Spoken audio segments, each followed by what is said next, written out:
Bismillahirrahmanirrahim. Assalamualaikum warahmatullahi wabarakatuh. Baik, puji syukur kita panjatkan kepada Tuhan Yang Maha Esa karena dengan izinnya kita masih dapat hadir pada perkuliahan resolusi konflik pada hari ini. Yang terhormat, dosen pengampu mata kuliah resolusi konflik, Ibu Susi Fitria Dewi SOS MSI HD, yang telah membersamai pada hari ini. Baiklah, pada kali ini kami dari kelompok 6 akan mempresentasikan mengenai konflik antar budaya. Sebelum itu, kami beranggotakan 4 orang. Yang pertama yaitu saya sendiri, Aprilia Damayanti Hidayat dengan NIM 2305242, ada Dian Fadila dengan NIM 2305246, Putri Azahra dengan NIM 2305275, dan Farhan Majid Pradana dengan NIM 2305213.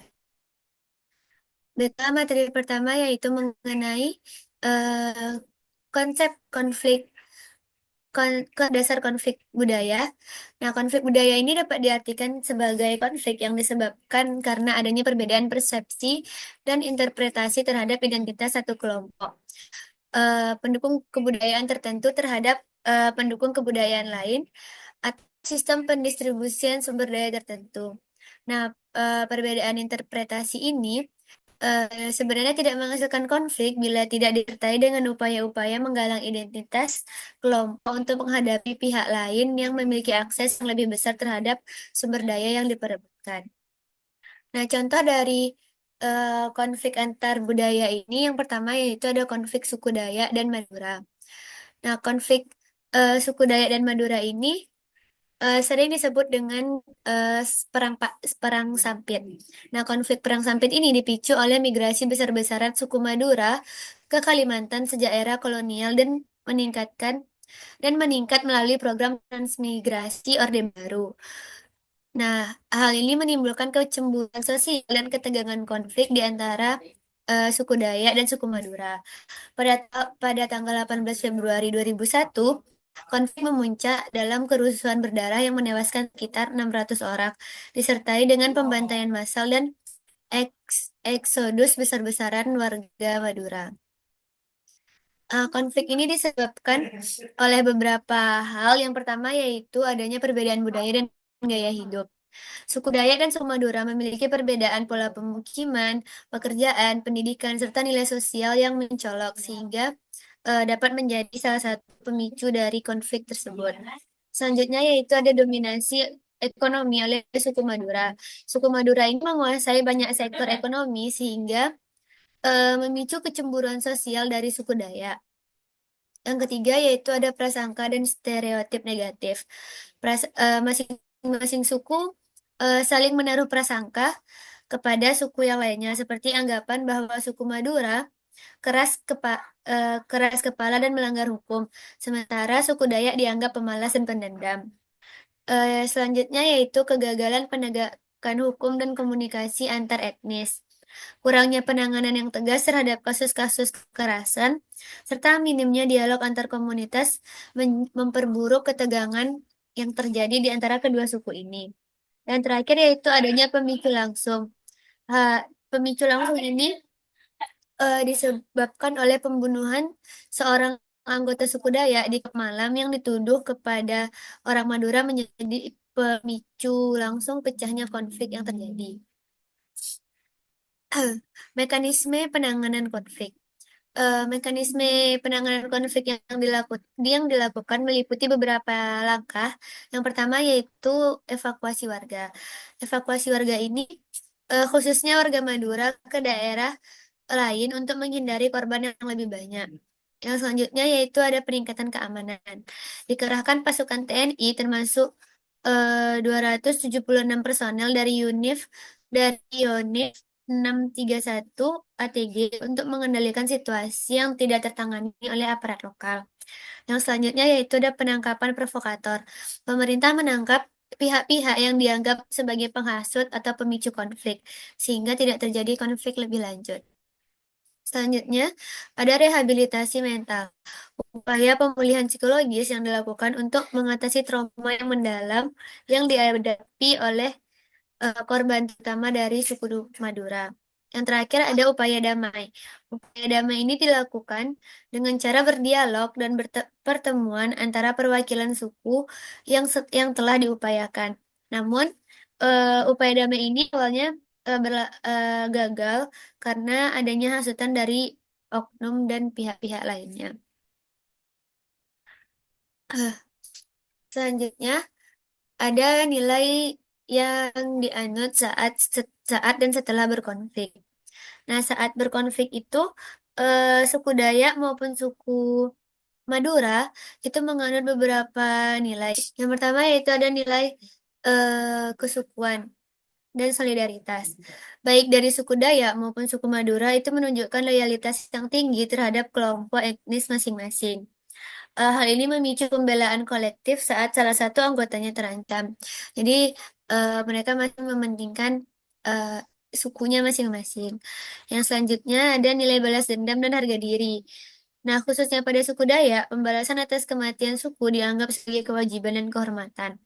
Bahkan sampai pada praktik ritual lama seperti ngayau atau perburuan kepala. Selanjutnya ada nilai keadilan menurut kepercayaan adat. Suku Madura dianggap oleh sebagian pihak Dayak sebagai kelompok yang mendominasi ekonomi dan tidak menghargai tatanan lokal, sehingga muncul respon mempertahankan eksistensi budaya lokal. Yang terakhir, adanya nilai ketidakpercayaan. Nilai ketidakpercayaan ini eh, antara lain seperti prasangka, stereotip, dan pengalaman masa lalu yang membentuk sikap saling curiga dan yang kuat selama konflik berlangsung. Selanjutnya, nilai yang dianut setelah berkonflik yaitu ada nilai perdamaian. Nilai perdamaian ini, masyarakat mulai diarahkan untuk hidup berdampingan dengan damai, saling menghormati perbedaan, serta menolak kekerasan sebagai solusi.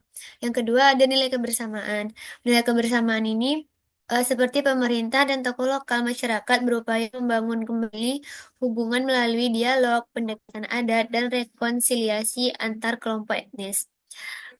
Selanjutnya ada nilai keadilan dan hukum. Penegakan hukum terhadap pelaku kekerasan dan provokator menjadi bagian penting dalam memulihkan rasa keadilan di masyarakat. Selanjutnya ada nilai kemanusiaan dan empati. Masyarakat, terutama korban, mulai mengembangkan rasa empati lintas etnis, khususnya dalam menghadapi trauma dan penderitaan akibat konflik. Yang terakhir ada nilai solidaritas nasional.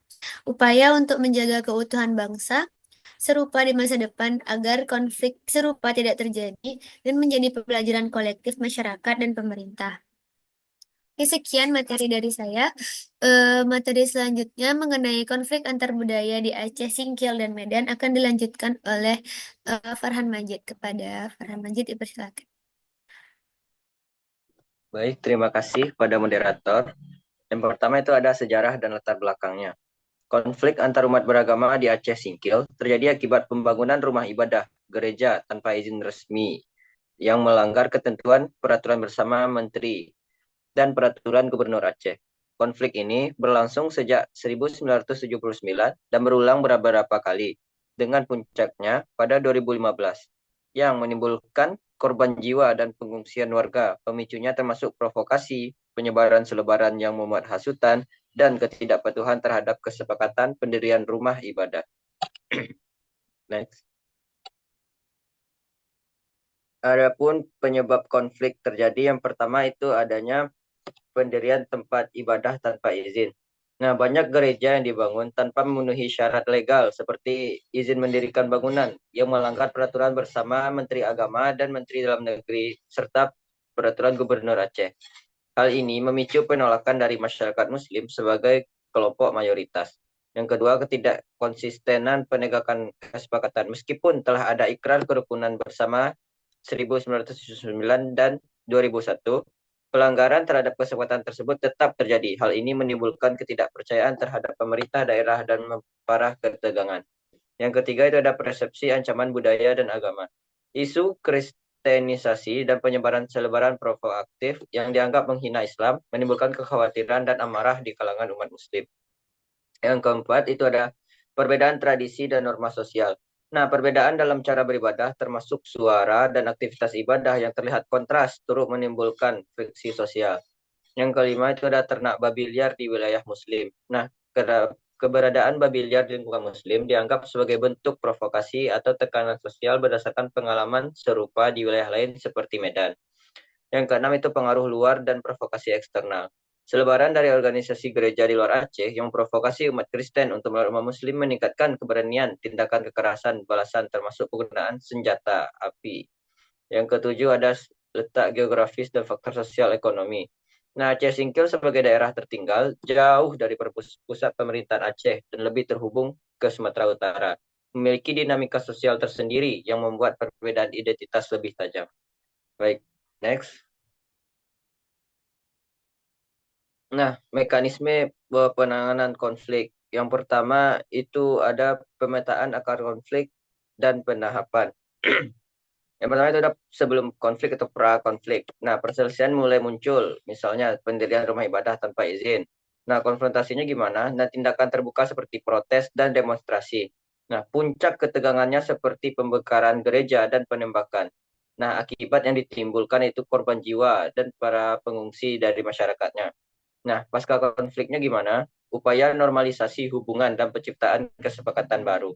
Yang kedua, penegakan dan regulasi. Nah, mengacu pada peraturan bersama Menteri Agama dan Menteri Dalam Negeri nomor 9 dan 8 tahun 2006 serta peraturan Gubernur Aceh nomor 25 tahun 2007 tentang pendirian rumah ibadah. Pemerintah daerah melakukan penerbitan rumah ibadah tanpa IMB sebagai bentuk penyelesaian administratif. Yang ketiga itu penyusunan kesepakatan bersama. Ikrar kerukunan bersama yang menyepakati jumlah gereja, untung-untung yang boleh didirikan, dan mekanisme pengizinannya. Kesepakatan 2015 untuk membongkar 10 gereja ilegal dan menyisakan 14 yang dianggap sah. Meski kesempatan ini belum sebelumnya diterima, ia menjadi basis resolusi formal. Yang keempat itu adalah intervensi pemerintah pusat. Presiden Joko Widodo menugaskan Menko Polhukam dan Kapolri untuk menangani konflik. Langkah cepat diambil untuk menghentikan kekerasan dan memastikan perlindungan warga. Yang kelima, pendekatan budaya dominan. Mengadaptasi model Bali yang berhasil menjaga kerukunan dan budaya dominan mayoritas seperti Hindu di Bali, Islam di Singkil, sambil tetap melindungi hak minoritas. Pendekatan ini menekankan pentingnya patuh pada norma lokal yang kuat, agama, tradisi, dan hukum adat dengan tetap menghormati keberagaman. Yang keenam, mediasi, sosialisasi, dan edukasi lintas agama. Terlibatnya tokoh agama, pemerintah, dan masyarakat dalam rapat, mediasi, dan kegiatan rekonsiliasi. Edukasi untuk mencegah provokasi, menimbulkan saling pengertian, serta mendorong warga tidak terjebak dalam siklus balas dendam. Baik, next.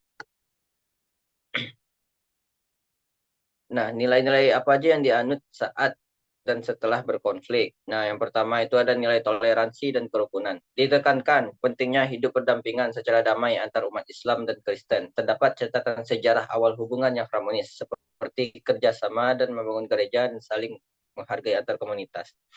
Yang kedua itu nilai keadilan dan kesetaraan. Resolusi konflik yang ditawarkan mengedepankan keadilan, di mana baik mayoritas maupun minoritas harus mematuhi kesepakatan dan peraturan yang berlaku, seperti peraturan bersama menteri dan peraturan gubernur, serta perlakuan yang adil dari pemerintah terhadap semua pihak. Yang ketiga itu nilai musyawarah dan kesepakatan bersama. Konflik diselesaikan melalui proses kesepakatan seperti ikrar kerukunan bersama, yang menunjukkan nilai musyawarah dan kompromi dalam meredakan ketegangan. Yang keempat, nilai kebudayaan lokal dan dominasi sosial. Nah, pendekatan penyelesaian konflik mengacu pada penerapan budaya dominan sebagai nilai penuntun, mirip dengan modelan yang di Bali, di mana masyarakat minoritas dihimbau untuk menghormati budaya mayoritas tanpa mengabaikan hak-hak dasarnya. Yang kelima itu nilai kemanusiaan dan anti kekerasan. Di tengah konflik, muncul sikap tidak membalas dendam dari pihak yang dirugikan sebagai wujud nilai kemanusiaan yang menolak kekerasan spiral, yaitu balas dendam yang berkelanjutan. Yang keenam itu nilai hukum dan ketaatan terhadap aturan. Konflik berakar dari pelanggaran administratif, yaitu pendirian rumah ibadah tanpa izin mendirikan bangunan. Sehingga pentingnya menegakkan aturan menjadi nilai sentral untuk menjaga ketertiban sosial. Yang ketujuh itu nilai rekonsiliasi dan perdamaian berkelanjutan. Resolusi akhir dari konflik menekankan pentingnya penciptaan hubungan jangka panjang yang harmonis, serta evaluasi terus-menerus terhadap pelaksanaan kesepakatan dan damai.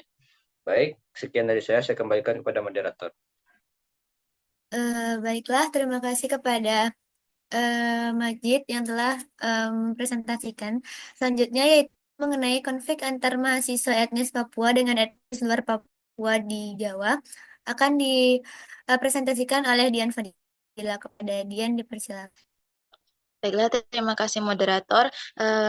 Baiklah, saya akan menyampaikan kasus yang ketiga, yaitu konflik antar mahasiswa etnis Papua dengan etnis luar Papua, seperti contohnya etnis Jawa yang ada di Yogyakarta.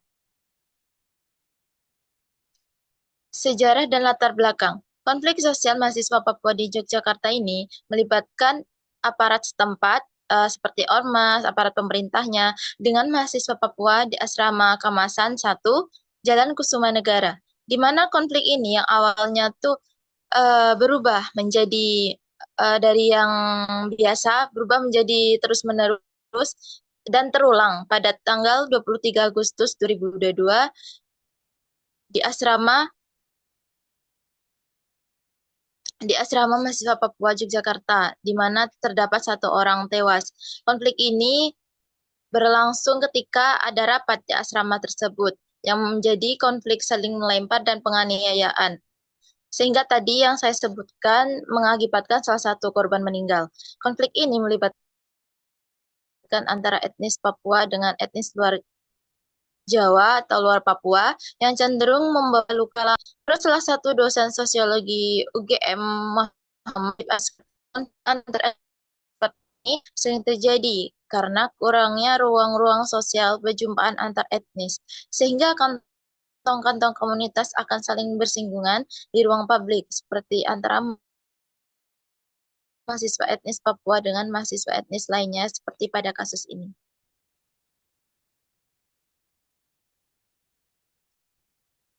Next. Pertama yaitu kurangnya ruang-ruang sosial perjumpaan antar etnis yang menimbulkan kantong-kantong komunitas lingkungan di ruang publik, seperti di asrama mahasiswa Papua Yogyakarta ini, yang menimbulkan kasus secara terus-menerus dan berulang. Yang kedua, kurangnya kesadaran toleransi, di mana mahasiswa-mahasiswa ini mereka tidak menyadari bahwa perbedaan keberagaman itu sangatlah penting dan harus kita hargai. Namun mereka masih sangat minim akan kesadaran tersebut. Yang ketiga, minimnya mereka bersikap dewasa atau bijak, di mana mereka itu bisa kita lihat sendiri, mereka padahal mahasiswa yang seharusnya sudah mampu berpikir kritis dan mampu berpikir bahwa pentingnya saling menghargai perbedaan dengan suku lain. Next. Yang ketiga, mekanisme penanganan konflik. Mekanisme penanganan konflik pada kasus ini, yang pertama yaitu upaya damai. Upaya damai antara mahasiswa Papua yang ada di asrama tersebut dengan mahasiswa lainnya dari luar suku Papua. Yang kedua, evakuasi pelaku oleh ormas dan aparat sekitar. Evakuasi pelaku ini dilakukan agar tidak semakin menjadi-jadi dan tidak terulang lagi kasus ini untuk kedepannya. Yang ketiga, merangkai kebijakan dan program dalam pengelolaan kemanusiaan dan kemajemukan antar semua aspek, sehingga mahasiswa yang ada di lingkungan tersebut tidak seenaknya melakukan saling menghina antara suku yang satu dengan suku yang lain dengan terbentuknya kebijakan atau program yang dibuat. Yang keempat yaitu menggunakan sarana dan prasarana yang sudah ada. Sarana ini ketika sudah ada maka harus dikembangkan dan pihak terutama kepada mahasiswanya agar mereka memahami pentingnya toleransi kepada suku lain. Next. Yang keempat, nilai yang dianut saat dan setelah berkonflik. Nilai yang dianut saat konflik terdapat 2 nilai di sini yang utama, yaitu nilai kesadaran yang rendah, di mana mahasiswa ini masih sangat minim kesadaran mereka akan pentingnya saling menghargai dan toleransi terhadap suku lain. Yang kedua yaitu nilai intoleransi, di mana nilai di sini hampir sama dengan nilai kesadaran yang rendah.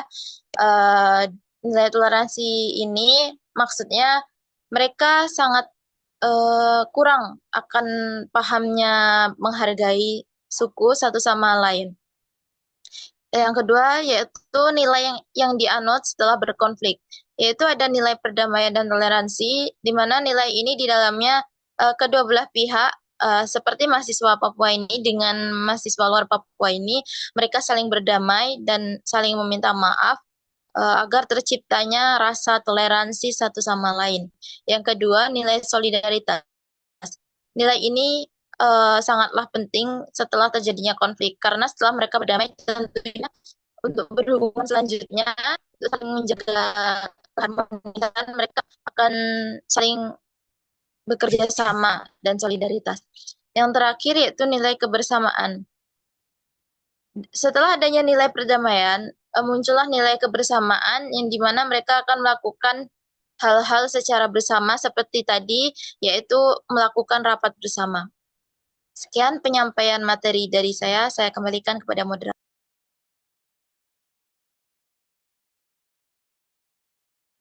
Baik, terima kasih kepada Saudari Dian Fadilah. Selanjutnya yaitu materi mengenai konflik antar masyarakat di Flores akan disampaikan oleh Putri Azhara. Kepada Putri Azhara dipersilakan. Baik, terima kasih kepada moderator. Selanjutnya saya akan menjelaskan tentang konflik antara masyarakat di Flores. Nah, yang pertama yaitu sejarah dan latar belakang kenapa konflik tersebut terjadi di antara masyarakat Flores. Nah, konflik budaya di Pulau Flores ini menunjukkan dari keberagaman suku, bahasa, budaya, dan agama akibat sejarah panjang dan interaksi antar etnis Melayu, Melanesia, Portugis, dan kelompok lokal lainnya. Nah, konflik antar masyarakat Flores berakar dari kompleksitas budaya dan adat yang beragam di pulau tersebut, di mana setiap suku dan komunitas memiliki sistem nilai, bahasa, serta tradisi yang berbeda. Sejak masa lampau, perselisihan sering terjadi akibat sengketa tanah adat, perebutan sumber daya alam, atau pernikahan antar suku yang terkendala oleh syarat adat seperti belis. Kolonialisme Belanda dan misi agama turut mempengaruhi struktur sosial, menciptakan ketegangan antara masyarakat tradisional yang telah mengalami perubahan nilai. Sedangkan di era modern, konflik semakin dipicu oleh kesenjangan sosial, kesalahan komunikasi antar budaya, serta penyebaran isu provokatif melalui media sosial. Next.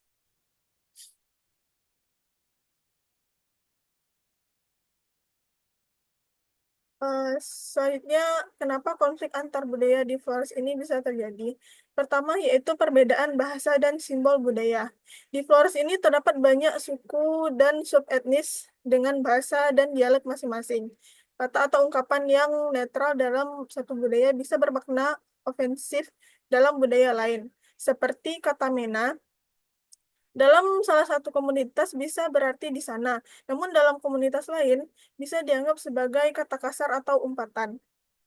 Yang kedua yaitu eh, asimilasi budaya yang terlambat. Nah, pernikahan antar suku terhambat. Pernikahan antar suku atau antar desa seringkali dihambat oleh perbedaan adat istiadat, terutama menyangkut syarat belis atau mahar yang tinggi. Belis yang mahal bisa menimbulkan ketegangan sosial antara keluarga mempelai, bahkan memicu konflik antar kelompok jika dianggap tidak menghormati adat satu sama lain. Yang ketiga yaitu eh, pengaruh peradaban modern. Maksudnya teknologi dan media menyebabkan krisis identitas budaya, khususnya di kalangan perempuan muda, termasuk eh, eh, termasuk juga di semua generasi muda. Modernisasi ini juga mempercepat urbanisasi, menciptakan jurang antara masyarakat desa yang mempertahankan adat dan masyarakat kota yang lebih terbuka terhadap nilai-nilai global.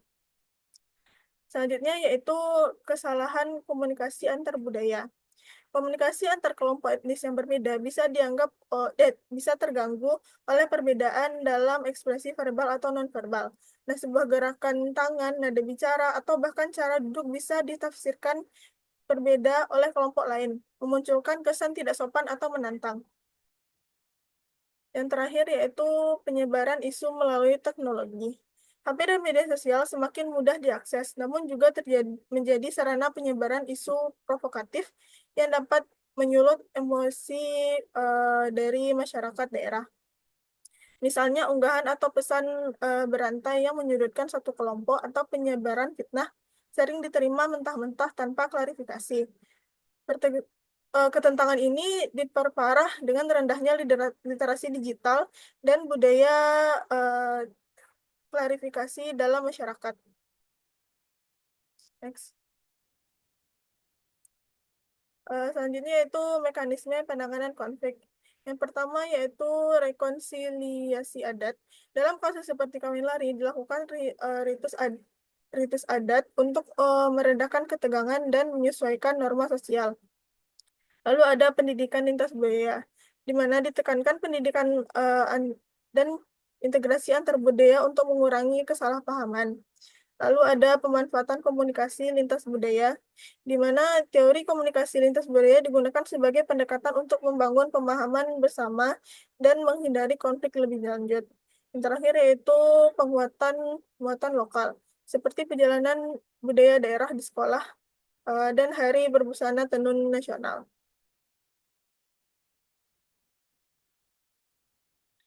Nah, nilai-nilai yang dianut saat setelah berkonflik ini,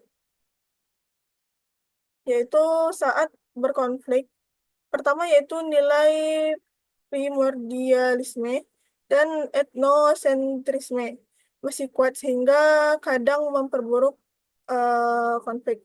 Nah, apa itu primordialisme itu? Merupakan pandangan atau sikap yang mengutamakan ikatan-ikatan awal seperti agama, ras, bahasa daerah. Sedangkan etnosentrisme itu adalah menilai budaya lain dengan standar budaya sendiri. Yang kedua yaitu konsep maskulinisme menonjol, memperkuat dominasi dan hierarki sosial di mana lelaki itu memiliki peran yang sangat besar dalam dalam daerah tersebut. Yang kedua yaitu setelah konflik. Yang pertama yaitu semangat kolektivisme dan kekeluargaan muncul sebagai solusi perdamaian dan harmoni. Lalu nilai moral dan religius dan kesopanan dijunjung tinggi dalam interaksi antar suku. Yang terakhir yaitu keterbukaan terhadap budaya lain yang didorong sebagai bentuk adaptasi dan pelestarian. Terima kasih. Saya kembalikan kepada moderator.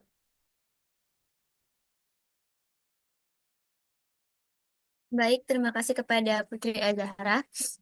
Sekian dari hasil presentasi tersebut, maka dapat kami simpulkan bahwa konflik antar budaya bisa terjadi akibat perbedaan nilai, norma, dan cara hidup yang tidak dikelola dengan baik.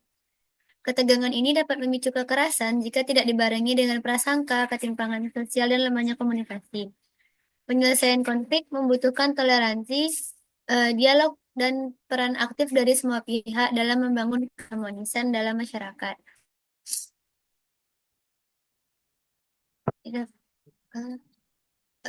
Baik, sekian hasil presentasi dari kelompok kami. Jika ada kata-kata yang salah atau kurang tepat, saya selaku moderator memohon maaf.